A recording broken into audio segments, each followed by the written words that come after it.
the things that I really believe in, the values I really have, like repeat them to yourself every freaking day and keep coming back to them, because over the long term, you're making so many decisions all the time. The majority of them need to be right, but all of them need to be principled.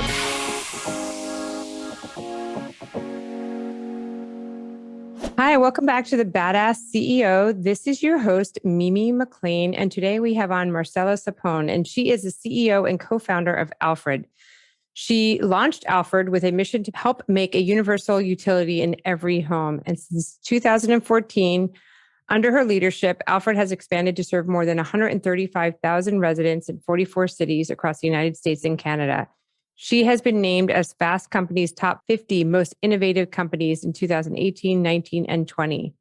As one of the first leaders in the sharing economy to advocate for fair compensation of service workers, she adopted the company-wide policy of hiring all Alfred staff as W-2 employees. She's been included in Fast Company's most creative people list, featured as the face of consumer tech in Forbes 30 under 30, and was also a winner of Connect Media's Women in Real Estate Award in 2021. Marcela, thank you so much for coming on today. I'm excited to talk about your company, Alfred, that you co-founded. It seems really interesting, and you're kind of changing the dynamic of how someone should be living and making it a community. And you also seem like you have something very exciting to be sharing, that you just acquired a company. So I would love to just dive in and first maybe tell everybody what Alfred is, and then we'll go from there. Yeah, sounds great. I'm excited to be here. Alfred is powering the most successful and valuable communities today. Our perspective is that the modern world and how we live and what we need to live our best lives has changed. And we want to be your sidekick in hitting your potential. And we're working with the real estate industry to make rental housing more rewarding in lots of ways, having to do with wellness, community, adding technology, bringing a more of a hospitality approach to the industry. So I'm really excited to be here today and tell you more about our story.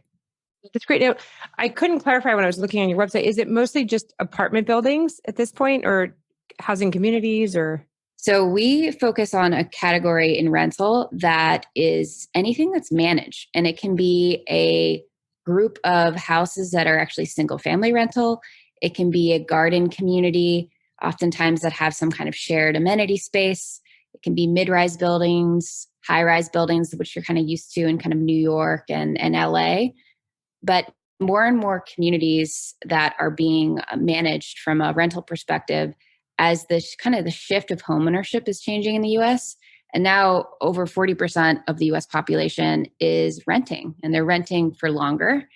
And we are the management platform that helps run these communities. We're full stack. We manage the properties. We bring all the technology in. We bring community events, programming, and really are just changing the industry standard of what it means to rent.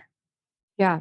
You know what I loved about it is because I think two things are happening as far as social trend, and you kind of nail the head on both of them.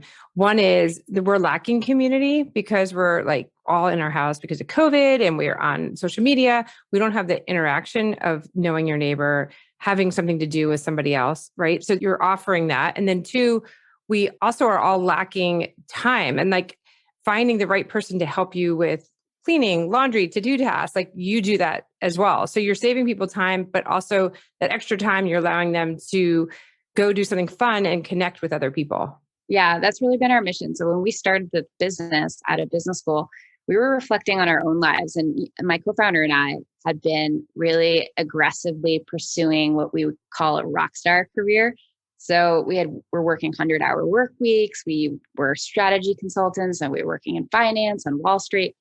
And reflecting back to that time while we were in business school, we asked ourselves the question, well, how are we going to stay interesting people, take care of ourselves, have a family, have a career? How do we make all of that balance work? And the only way that you can make it work is by asking for help and having a community, a support system, a way to outsource the things that you don't love that are time consuming, and get invited to get access to, have exposure to the things that give us joy, some of which we know, and others which you kind of have to discover as you grow as a human being. So taking things off your plate and giving you amazing new things to experience and live a rich life. My father-in-law was in a nursing home a couple years ago. And I remember walking into the nursing home and being like, oh my God, look at all these fun things that you could do. I'm like, why don't they offer that when you actually have the time, the energy and like why do you have to wait until you're 80 to do those things? Right. It's not just the bingo night. It's actually like really interesting. Like they're learning, you're kind of going back to the best days of college, and there's things to look forward to. There are parties that are happening. There are new things that you're learning. And I think that just curiosity and community and feeling like you're spending time with people, making eye contact and just in the same room as other people. I don't think we all realize how much we actually need that to be fulfilled, and how much I think we're still kind of, we're all powering through it, and things are sort of getting back to normal. But I think that there's been a lot of loss, a lot of grief, and we're still adjusting to coming back out. And it's the time to really spend more time intentionally about who do you want to spend your time with? What do you want to spend time on? Well, especially because the suicide rates are so high now, just letting people connect. Yeah. So you were in business school, you came up with this idea during business school, or did you actually, because, here I went to business school and I studied entrepreneurship, and having that decision of being like, do I take that big job or do I follow my idea that I came up with at business school? Did you come up with the idea at business school, or did you come up with it after you started a job after business school? In our case, when I went to business school, my objective, I had really one, which was find a great idea and the team of people to do it with. I knew I needed a co-founder. Back to this concept of like, you can't do anything amazing without help. And so I was looking for a co-pilot. And we were really, we were kind of dorky about how we did it. We made, the Excel spreadsheet, and we thought of all these ideas, and we were reading a lot, looking at a lot, going to pitch demos, talking to investors. It was like, we called it our venture safari. And we would rank the ideas by like, how big is the total addressable market? How hard is it to do? And Alfred came out of our need to have more time, because while we were going on the safari, we still had to go to class and we had a social experience. So Alfred was solving a need that we had. It wasn't on the list, if that makes sense. Mm-hmm. We started by hiring somebody to give her the keys to our home. And we said, here are the things that are kind of taking our weekends up. And then we split the cost with everybody in our housing at Harvard. And something miraculous happened, which was like, I was coming home to groceries in my fridge, dry cleaning in my closet, packages on my counter, and just the sense of headspace that I hadn't had in a while. And we thought, wait, there might be something here. And that became the kernel of the idea that would become Alfred. And it's evolved a lot as we've taken it, but it came from a real need, and evolving it to make it a good business, which, those two things don't always intersect. So you didn't take a job out of business school. You followed this. Yeah. We even took a semester off in business school to work on it, because we were really, in a sense, this was such a hard decision. We had job offers that were really compelling and exciting, and we didn't want to dive into something unless we felt like there was real traction. So we took a semester off to work on it, and then we let it run while we went back to school to finish our degree, which is what we planned to do. And we had built enough confidence, and that confidence and that kind of yields conviction and clarity. That those are actually the most powerful tools an entrepreneur needs to be successful. And for us, we just need a little bit more time to do it. So I think business school can be a really good incubator of a business that you want to work on, and probably even more fundamentally, like the people you want to work on something with. However, this might be a little counterintuitive. If looking back, and the world's moved, even in let's say the last 5 to 7 years that we've been building this business, I think there are so many opportunities that, in the old days, people would say, if you don't start a business now, you never will, because you'll get golden handcuffs. There are just so many places that you can learn, new companies, startups, innovation groups within companies. I think it's really about filling your toolkit with as many experiences as possible while you build clarity and conviction on something that you might want to work with or work on. And I don't think you always need to be the CEO and founder of a company. I think it's really, really focusing on who are the people you want to work with every day, because starting something from scratch is really, really, really hard. And ultimately, it comes down to the people that you're doing it with. Yeah. And I would see, like, by looking at your business idea, I would think the two biggest hurdles, and correct me because I'm probably wrong, would be finding the people to do the actual work and trust. Yeah. And having them show up like that. I mean, just for even me finding help at my home, you want to pull your hair out. So I can't imagine doing that on a mass scale and having them be reliable and trustworthy. I would think that's a huge hiccup. And then also just building out the technology to then be able to pitch it to these property managers. I mean, I think you hit the nail on the head. You're like, okay, I hear you. Like, having a great life is asking for help. And it would be great if I had trustworthy help at the push of a button. But how do you do that? And in practicality, like, what we wanted to do is build a service layer on top of other companies that existed and be coordinating and managing. And what we found is, like, the underlying quality of, let's say, a cleaning company wasn't very good. So if they messed up, we were losing a customer. What we found is that, like, at the end of the day, this is something that came out so clearly during COVID, is that there are essential workers that are, like, the most profound, like, they keep our society running. And if you can't find good help and you don't have people you can rely on, like, everything falls apart. Yeah. And so it's about creating a culture and creating unfair advantages for a supply pool so that you can kind of start to build that is unique to our platform. So the way we thought about it in the beginning is we really focused on stay-at-home moms and folks who had left their career and were looking for an on-ramp back to the workforce. And this built confidence because it was being entrusted inside someone's home with their most private, intimate space, having access to their home and coordinating their lives and doing, like, so they would go to the grocery store once for everyone in their community. They would be managing the home cleaners for everyone in the building.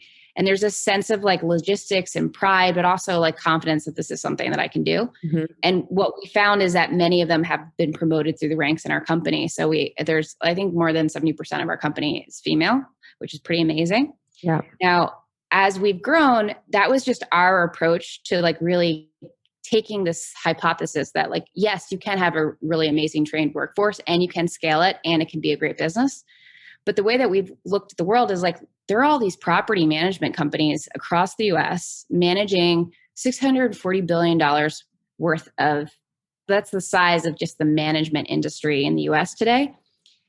And these management companies really are operating where they focus on management of the asset and not the people who live in the communities. And so what we're seeing is, like, actually, this is a great opportunity to bring a different sense of service and hospitality and, like, the art of taking care of people.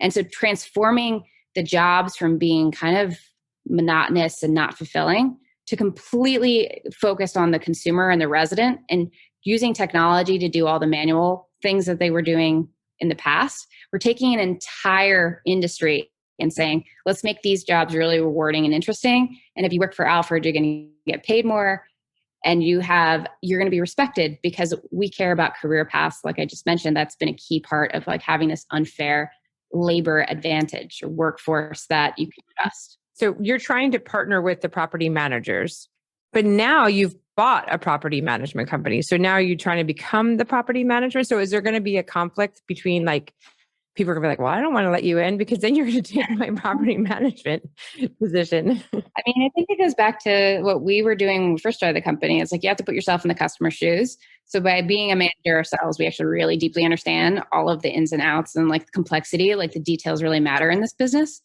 And what we focus on are all these big ownership groups that are the landlords of the properties. And we say, look, we come in with world-class technology that's going to make it like Uber for your life in the building. And if you want, we have amazing property managers who are running on the Alfred operating system. We call it AOS. So you get the full stack. Here's an amazing property manager. Here's the technology. And by the way, some of the property management companies are owned by us. But it's really about changing the culture in the industry and using technology to create that leverage for you to be able to make the change. And I think it's in service of the entire industry. So we really think about helping operators, helping property managers, and fundamentally helping landlords be better landlords. Yeah, because I mean, in the past, I mean, I haven't rented a place in a while, but like if you were renting an apartment and you had a leaky toilet, I mean, I'm sure it's not tech driven at this point. It's still like you call up your landlord and say, I'm in 2A, my toilet's broken. Completely. And then you might do it again the next day and the next day and the next day. And now you just go on your app and you're like, my toilet's broken, SOS, it's flooding. Yes. And you get an immediate response and a timeline by which it's going to get fixed. And then after it's fixed, you're asked for feedback. And that kind of like full feedback loop creates transparency and that hasn't existed. And also giving the consumer more power. Mm-hmm. Now, when you see suddenly there's an issue where I have everybody on floor 5 with toilet issues, oh, there's something wrong with the pipes, right? So it makes more sense too from a management perspective. And there's been a resistance to kind of embracing technology in the real estate space for lots and lots of reasons. But it's actually a really exciting thing to be able to like have. But it's amazing that it didn't exist. Before. It's kind of shocking, right? But think about a restaurant. In the old days, everything was run with paper and pencil. And now you have inventory systems, point of sale systems, open table. I mean, there are 30 different types of software that's being used to manage a standard restaurant. There's only one type of software currently ubiquitous in the rental space, and that is accounting software. I know, because my dad, I grew up in the real estate industry and my husband that's what he does for a living. And so it's funny because like my dad just owned a bunch of apartments all through New Jersey. And when he died about 8 years ago, I kind of originally took it over and he was still doing it on his like accounting paper. And I was like, oh my God, how is this not like all automated? And like my mom just handing cash, like it was just, I'm like, what is going on? This was only, 8 years ago, 7 years ago. And to find that software, I couldn't believe how antiquated it was. And it just blew my mind. And there was nothing like you're talking about. This was just the accounting of keeping track of it all. And it wasn't even that advanced for. Right. And I'm sure that accounting led to, by the way, collecting paper checks. Yeah, totally. Like the majority of the planet still pays with paper when it comes to their home and rent. I know. Or cash. Like my mom used to drive around and pick up the cash from everybody, from all the renters, which is nutso. And then, okay, so you had this idea, like, okay, we got to come up with the technology, but obviously everything costs money. So how did that work? Like, as far as like, did you immediately out of the gate go try to fundraise? Did you win a competition that gave you fundraise? Like, how did that work? Yeah. I mean, we pitched at the Harvard Business School competition, a venture competition, which is like a big tradition every year. And we won that totally unexpectedly, because I'll tell you, when we applied to be part of Harvard Business School's like venture group, they denied us. They're like, we don't think this idea is good. And so to then present and win the whole competition was pretty fun for us. That's awesome. And then we went and we pitched at TechCrunch Disrupt. So if you've ever watched Silicon Valley, the Pied Piper, we had that experience. We were on stage, thousands of people watching, and we won TechCrunch Disrupt as well. Oh, wow. So those two competitions are what then kind of attracted venture capital to us. I think Jess and I were in the beginning kind of thinking about this as a bootstrapped thing for a while, but we had people writing us term sheets on napkins when we first started. So you're like, I just take the money and run with it and just grow faster than we thought. Yeah. And we did. But we also learned and we've always been parsimonious with capital. So like now there's so much venture money. And if you're starting a company, you can get what would have taken us 3 rounds in the very first one. But do you have to give up a lot more percentage or of your business or? No, not necessarily.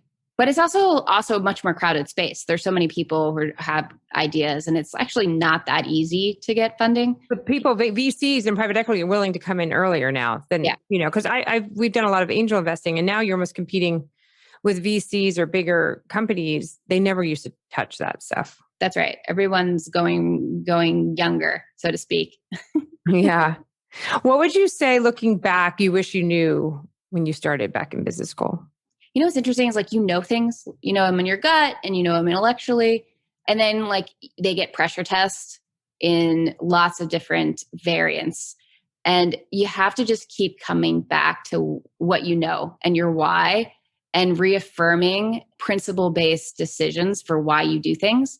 Mm-hmm. The way I would describe it is like you're writing a symphony You're also like constructing all the instruments. You're hiring all the musicians and finding them and recruiting them. And it's not like they're just people waiting in line to do this, right? You got to convince them. And then you got to coordinate with, you're doing all of those things at the same time. And it is a incredible, like, mental chess game. And it's hard to imagine those circumstances until you're in them. And what we do is like you regress into like your reflexive, most basic level of training. So to answer your question succinctly, it would be like the things that I really believe in, the values I really have, like repeat them to yourself every freaking day and keep coming back to them, because over the long term, you're making so many decisions all the time. The majority of them need to be right, but all of them need to be principled, or you lose sight of why you're doing something. It's probably easy to cut corners. Yeah, it is. It is. Right? To get to wherever you need to get to, because you're like juggling. Yeah. And you have lots of advice from people who have different contexts than you and like have a different perspective. And investors remember, they're motivated about making money. And like, yeah, mission's great, but some people like it's a duration. Like each investor has their own. What you want to find are capital partners who are going to be in it for a long term and are going to go with you for multiple rounds. It's been really nice that we have had that in our capital partners. Yeah, and I'm right now. I'm currently working with another person on an idea that I've been toying around with, and he's a perfectionist much more than I am. And even today, he's like, I think I realized that we just need to launch and not be perfect. And I was like, yes, exactly. Like 80% rule. Like you don't want perfect, because you always have to pivot and change based on what the client says. You're never going to be right anyway, even if you wait to be 100%. Don't let perfect be the enemy of good. Yes, so true. And I'm sure that's how you guys were too. You're like, okay, when do we launch? Right? I have this built, I have this whatever, like where, so you started in New York City. How did you find your first, apartment complex or whatever to do it? Yeah, we were pretty scrappy. We just went after, our office was in Union Square and it was the size of a closet. And we went out around Union Square, knocking on doors of the biggest buildings, and started up by getting residents fired up about having the service. And then they emailed the property manager and said, what is this? Can we have it? And that invited us into rooms in the corporate offices of some of these big real estate companies. And then we were getting our education in real estate, because that's not where we started. We really started with a consumer value prop about saving time and saving money through trusted help, and learning the real estate space and learning how real estate works, which is every dollar that you spend is a dollar that's not in my pocket. That's the mentality in the real estate space. So you have to create savings immediately. And from our perspective, we built the most powerful technology in the residential space. Like I know that for a fact, but it's taken us 8 years to do it. And it's been an 8-year education, and it's not always been easy. So when are you to come into the like the homeowners space? Because I can use you now. I can't hire enough people. Or like back to your original question or your point, like that sounds really tricky, like managing a giant labor force and all. Like doing it in homes would be very, very hard. But what's nice is that we're building the network to allow that type of coordination to take place. So I think it's on the roadmap, but it's just far away. Sorry. Yeah, because I like having a home, you're like, God, this is so much work. Like it shouldn't be this much work and so difficult of keeping track of everything. Like there's nothing that streamlines it. It's ridiculous. I agree with you. I think home ownership is completely overrated, and that people should rent and rent for longer, and that flexibility and mobility are awesome. And I think that's a trend that's happening as people kind of focus more maybe on ownership of a second home or a vacation home. But yes, I think that homeowners need help too. And so Alfred will be there one day. Yeah. Take this over. You have what'd you say it was? How many $1 billion industry you have to take over first? 640 billion. Yeah. So do that one first. And where did Alfred come from? So I grew up being a giant Batman fan. Oh yeah. Uh-huh. And Alfred for us really embodies the ethos of what we're trying to do, because at the end of the day, I think each of us really just wants to live our best life. And if you look at Batman, he's just a normal person, but who's decided to be extraordinary. And through the help, assistance, mentorship, technology, and help of his mentor, Alfred, he becomes a superhero. I love that. That's what we're trying to do for everybody. is just help people be their superhero version of themselves. Have you seen the new Batman movie? I have. It is so long. Over 3 hours. I couldn't believe it. I was like sat through this and it actually it dragged on a little bit, but it went faster than like when it was over. I was like, wait, that was 3 hours. It's a very dark movie, like dark, like lighting, right? But it was a good movie. It was a good movie. And I saw it in the East Village in a movie theater with a lot of very eager New York fans. It felt very Gotham. Well, because it was kind of like, it was in New York, right? In a sense, right? Yeah. So it was good. So, okay, just to wrap it up, what advice do you have for anybody who's starting out? Tips, trick? I know we talked a lot about, you've given a lot of great advice, but anything else that you would like to end on as far as advice?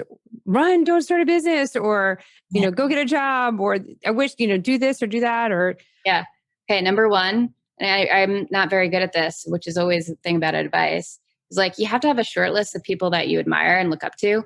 And ideally, there's even some level of like apprenticeship or sponsorship happening, because the best way to learn is with other people helping you. And you can never stop doing that, even if you are a founder, a CEO, or the number one CEO in the world, right? They even have coaches. Yeah. I've always had a coach, and I just keep adapting and changing and getting new coaches. So I think focusing on your growth, because actually here's the thing. When you build a new business, the rate of growth that you have as a company is really in some ways completely correlated with your own rate of growth. And so you want to be expanding your capacity as a human being at a pretty astonishing rate. You got to be kind of extraordinary and be committed to being extraordinary.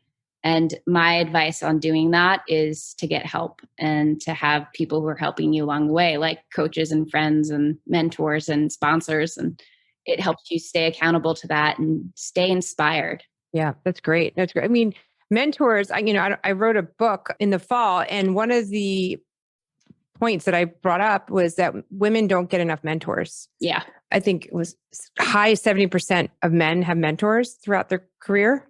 And I think women are half of that, and I look back on my career and I'm like, wait, I never had a mentor. And I'm like, that was a big mistake. Like, what was I thinking? Well, it's not easy. It's like part of the whole culture. Right? And like, if you look at how men socialize versus women, and just it's kind of like more natural. I think women need to learn how to also be mentors to others. And, Madeleine Albright used to say that there's no space in the professional sphere for mediocre women, and that you got to show up more prepared and more able than the other sex.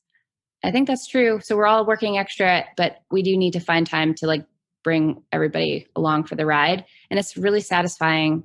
I've actually, like, my most inspiring meetings of the last 2 weeks have been meeting with people who are younger and going, wow, like just the world's changed, and it's satisfying and fulfilling. So be a mentor and have a mentor. It's true to like reach down. And like you said, even though like I think the reason why we're also is like, we have other commitments. If it's taking care of our parents or taking care of our kids or taking care of our, we kind of have to do it all. Like, we're the ones getting the teacher gifts or the birthday presents. Like, typically the guys it doesn't even go on their radar. Totally. Well, that's why we created Alfred, to just try and I'm sorry that I can't offer to you and everybody out there, you got to live in an Alfred building, but that's part of it, right? To give you back some of that time. Yeah, no, it's true. Thank you so much. This has been amazing. I wish you the best of luck. Very, very exciting company. And it sounds like you are just on a major growth trajectory. So congratulations to you. Thank you. And if anybody wants to learn more about Alfred, you just have to go to helloalfred.com. That's right. Thank you. Perfect. Thanks so much. Talk soon. Bye. Bye. Thank you for tuning in today. Please subscribe so that way you get notifications on our next podcast, which come out every Thursday. In addition, hop on over to thebadassceo.com to sign up for our newsletter so that you'll be also notified of our weekly blogs and weekly podcasts.